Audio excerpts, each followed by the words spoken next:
Vous revenez du CES à Las Vegas ou n'importe quel autre salon aux États-Unis, en fait, votre stand a cartonné. Vous avez eu des dizaines de conversations prometteuses, échangé une pile de cartes de visite et vous avez noté des Let's definitely follow up on this dans votre carnet. De retour en France, vous envoyez vos mails de suivi dans les jours qui suivent. Vous proposez des calls de découverte. Silence. Vous relancez une semaine plus tard. Quelques réponses polies. Thanks for reaching out. Let me check my calendar and get back to you. Et ils ne reviennent jamais. Vous relancez à nouveau. Sur les 40 contacts chauds du salon, vous obtenez 5 réponses. 3 calls programmés et 2 annulations de dernière minute. Vous commencez à vous demander si le salon a vraiment servi à quelque chose. 50 000 € investis, des dizaines de conversations enthousiastes et, final, rien de concret 6 semaines plus tard. Qu'est-ce qui s'est passé? Bienvenue dans ce nouvel épisode de The Transatlantic Entrepreneur. Aujourd'hui, je vais déconstruire le mythe de la vitesse du business aux États-Unis et vous montrer ce qui se passe vraiment pendant des cycles de vente qui durent en moyenne 211 jours. Oui, vous avez bien entendu, 211 jours, 7 mois. Alors revenons à notre exemple du début. Que s'est-il passé? L'entreprise française s'est heurtée à un paradoxe bien américain. Ils peuvent prendre des mois pour décider, mais ils éliminent en quelques semaines les vendeurs qui ne maintiennent pas le contact. 3 semaines sans nouvelles de votre part entre 2 interactions, c'est déjà trop long. Et pourtant, l'urgence américaine existe vraiment, mais elle ne concerne pas ce que vous croyez. Commençons par casser une croyance. On vous a probablement dit que les Américains décident vite, que tout va à 100 à l'heure aux États-Unis, que si vous n'avez pas signé en 30 jours, c'est mort. La vérité? Le rapport 2025 B2B Benchmarks, qui analyse des milliers de cycles de vente B2B aux États-Unis, révèle une toute autre réalité. Et au passage, je veux remercier Sylvain Perret, Country Manager US chez Réseauway et un ami de longue date, d'avoir partagé ce rapport avec moi. C'était très intéressant et ça m'a donné justement un sujet pour le podcast cette semaine. Donc, ce que je disais, il faut en moyenne 211 jours pour aller du premier contact au contrat signé sur le marché américain B2B. 7 mois, pas 2. Alors, d'où vient ce mythe de la vitesse américaine? Écoutez, moi je vis ce décalage entre la vitesse américaine et la vitesse française depuis 20 ans. Et aussi, ça fait autant de temps que j'accompagne des entreprises françaises sur le marché américain. Donc, ce que j'observe, c'est justement que la confusion, ça vient du fait qu'il existe 2 tempos différents aux États-Unis. Il y a le tempo de réaction et le tempo de décision. Donc, les Américains attendent une réaction rapide de votre part, mais leur processus de décision suit un cheminement long et structuré. Quand un prospect américain vous dit « We need to move fast on this », il ne vous dit pas qu'il va signer dans 3 semaines. Il vous dit qu'il veut voir du mouvement, de la réactivité, de l'engagement de votre part. Et pendant que son entreprise prend peut-être 6 mois pour valider le budget, impliquer tous les stakeholders, faire des calculs de retour sur l'investissement, peut-être comparer d'autres fournisseurs, finaliser les termes de contrat, etc., c'est ça le vrai tempo américain. Un rythme soutenu de votre côté pour être réactif, pour être présent, pendant que eux, ils prennent le temps nécessaire de leur côté. Et si vous ne comprenez pas cette nuance, vous risquez de soit pousser trop fort, trop vite et faire fuir vos prospects, soit disparaître pendant 3 semaines et vous faire éliminer sans même le savoir. Alors, laissez-moi vous donner un exemple concret de comment ça se passe. J'accompagne une entreprise française de logiciels B2B qui cible des grands comptes américains. Et leur premier deal US a pris exactement du début, premier contact jusqu'au jour de la signature, ça a pris exactement 218 mois. Et au début, le dirigeant français, il était frustré. Il me disait, mais Christina, ils nous ont dit que c'était urgent. Ça fait 3 mois qu'ils n'ont toujours pas validé le budget. Et je lui ai posé une question. Mais entre le premier contact et aujourd'hui, combien de fois vous ont-ils répondu à vos mails dans les 24 heures? Il a réfléchi. Bah oui, chaque fois en fait. Je lui pose la question. Et combien de personnes de leur organisation avez-vous rencontré jusqu'à présent? Là, il fait un petit calcul. 5 ou 6 personnes, je crois. Il y avait le VP opération, directeur informatique, la personne de la finance. Il y avait le responsable procurement. Et donc là, je commence à sourire et je lui dis donc, ils vous font rencontrer toute l'organisation, ils répondent systématiquement dans les 24 heures, ils avancent sur leur business case en interne. Mais vous, vous êtes frustré parce qu'ils ne signent pas en quelques semaines. Et le deal a fini par se signer. Et c'était un très beau contrat. Mais, à mon avis, et ce n'est que mon hypothèse, je pense qu'ils ont pu signer ce contrat. Alors oui, bien sûr, parce que leur produit était très bien, etc., etc., mais parce que cette entreprise française a compris qu'il fallait rester présent, réactif et engagé pendant que les clients y prenaient son temps en interne. Et si cette entreprise française avait disparu pendant des semaines en pensant, bon, ils discutent en interne, on a un rendez-vous planifié dans 2 mois, on va attendre qu'il soit prêt, il y a des fortes chances qu'elle aurait perdu le deal. Alors, maintenant, parlons de là où se joue vraiment le temps dans un cycle de vente américain. Parce que ces 211 jours ne sont pas uniformes. Il y a des phases distinctes et comprendre ces phases, ça change complètement votre approche. Le rapport 2025 B2B Benchmarks montre quelque chose que personnellement, moi, je trouve fascinant.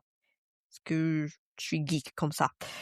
Sur les 211 jours moyens du cycle complet, donc plus de 3 mois, parfois 4, en fait, cette période-là est consacrée à transformer un MQL en SQL. Alors, qu'est-ce que c'est ça? Un MQL, c'est un Marketing Qualified Lead. Autrement dit, c'est quelqu'un qui a téléchargé un livre blanc, qui a rempli un formulaire sur votre site, qui a participé à un webinaire peut-être. Donc, il a manifesté de l'intérêt, mais sans plus. Et à ce stade, on ne sait pas si c'est un touriste, un lead tiède ou un lead chaud. Un SQL, c'est un Sales Qualified Lead. Et là, on parle du sérieux. Ça veut dire qu'il y a très probablement un budget qui existe ou qui est en cours de validation, un besoin qui est confirmé. Les décideurs sont identifiés, ils sont impliqués et ils cherchent une solution activement. Alors, une fois que le prospect bascule de MQL à SQL, c'est là où le cycle s'accélère, 62 jours en moyenne jusqu'à la signature. Est-ce que vous voyez le pattern? Là, on a 3 à 4 mois pour maturer et 2 mois pour closer. Donc, à mon avis, c'est là où justement on pense que sur le marché américain, ça close plus vite, ça va plus vite, etc. En réalité, c'est plus nuancé. Et c'est là où justement beaucoup d'entreprises françaises se plantent. En fait, elles obtiennent un MQL, un Marketing Qualified Lead, quelqu'un qui a manifesté de l'intérêt, et elles foncent tête baissée pour vendre en pensant que les Américains, ils décident vite, il faut aller vite.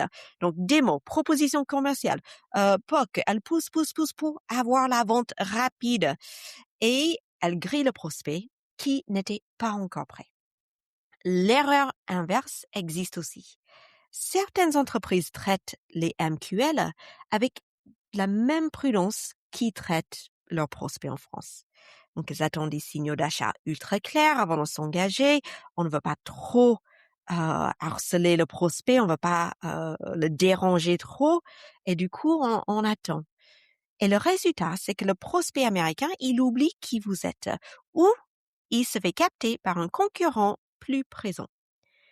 Alors, qu'est-ce qu'on fait pendant ces 3-4 mois de maturation? On reste présent sans pousser pour vendre. Alors, si la personne dit je veux acheter, on vend, bien sûr. Mais autrement, justement, on est présent. On fait des publicités LinkedIn ciblées sur leurs décideurs, du contenu à forte valeur ajoutée qui résout leurs problèmes spécifiques, des invitations à des webinaires ou des événements pertinents, des articles de fond sur leurs enjeux métiers. Et vous construisez la confiance et la familiarité sur un temps plus long pour leur permettre à chaque point de contact de vous garder en tête pendant qu'ils construisent leur dossier en interne. Alors, qu'est-ce qui se passe vraiment chez votre prospect américain pendant ces 3-4 mois? Ils sont justement en train de bâtir leur business case. Ils calculent le retour sur l'investissement. Ils impliquent les différents départements. Ils comparent peut-être 2-3 solutions. Ils vérifient que le budget peut être alloué. Ils s'assurent que leur organisation est prête pour le changement. Et tout ça, aux États-Unis, comme en France, ça prend du temps. Et votre job, pendant ce temps-là, n'est pas de les brusquer, c'est d'être la référence évidente quand ils seront prêts à prendre la décision. Et pour être cette référence, il faut être présent régulièrement avec de la valeur, mais sans forcément chercher à pousser la vente. Alors, si les cycles américains durent aussi longtemps, d'où vient ce discours permanent sur la vitesse et l'urgence? Alors, oui, en fait, l'urgence américaine ne porte pas sur la signature du contrat. Elle porte sur le maintien du momentum tout au long du processus. Un acheteur américain qui vous contacte s'attend à une réponse dans la journée, pas dans 48 heures, pas dans quelques jours. Quand vous lui envoyez une proposition, il s'attend à un suivi dans les 2-3 jours qui viennent, pas dans une semaine. Et fun fact sur le temps de réponse médian au mail business aux États-Unis. Vous imaginez quelle est la durée? C'est 1,68 heures, soit 107 minutes de temps de réponse médian. Ça veut dire que la moitié mettent plus de temps à répondre et la moitié mettent moins de temps. Mais c'est quand même 107 minutes pour répondre à un mail. Alors, revenons à notre sujet du momentum tout au long du process de prospection et de vente. Si vous organisez un call de découverte, le prospect s'attend à ce que les prochaines étapes soient programmées avant de raccrocher.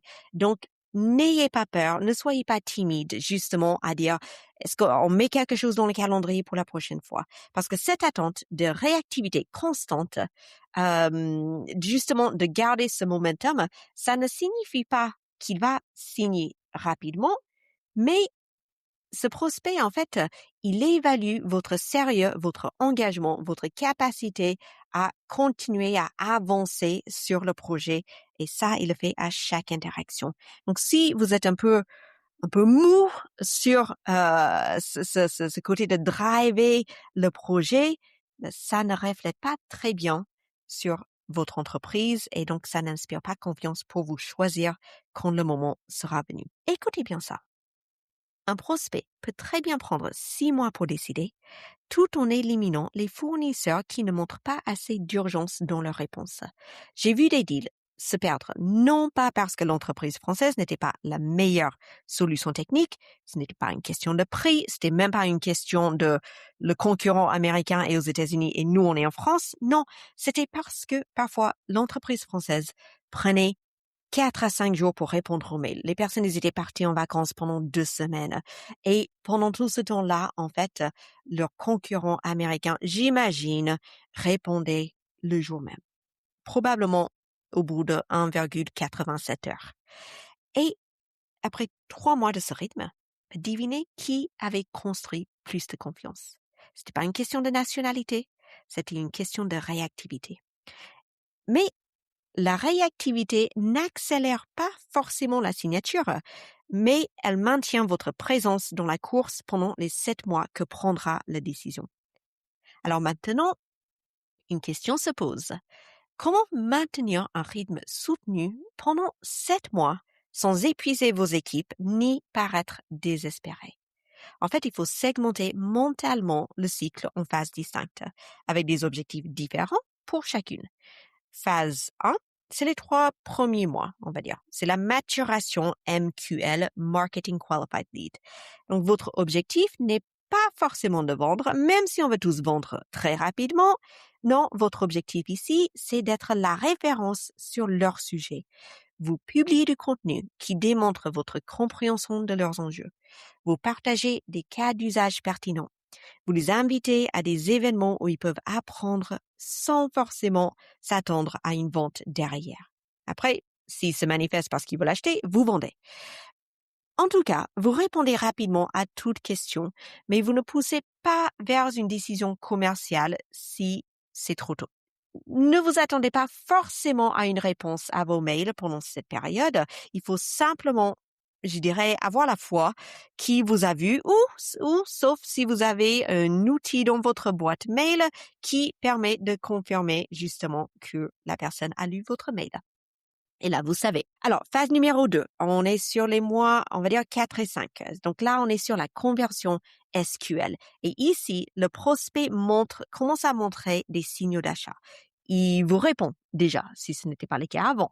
Il implique d'autres personnes de son organisation. Il pose des questions sur le pricing. Ils veulent comprendre l'implémentation. Et donc là, vous accélérez votre tempo. Vous pouvez proposer des démos personnalisées, des calls avec leurs différents stakeholders, des propositions détaillées.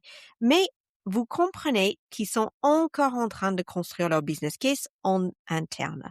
Mais c'est pas pour autant que vous lâchez. On arrive à la phase 3, on va dire mois 6 et 7, on est sur le closing. Le budget est validé, les décideurs sont alignés, ils comparent les dernières options.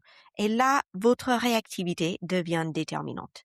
Vous répondez à toute objection dans les heures qui suivent. Vous facilitez les discussions avec vos références clients et vous ajustez la proposition si nécessaire. Vous proposez des prochaines étapes concrètes après chaque interaction. La différence entre un commercial français qui galère et un commercial français qui maîtrise le marché américain, il comprend que patience et réactivité ne sont pas contradictoires et que réactivité proactive ne veut pas dire harcèlement. Vous pouvez être patient sur le timing de la décision tout en étant ultra réactif sur chaque interaction.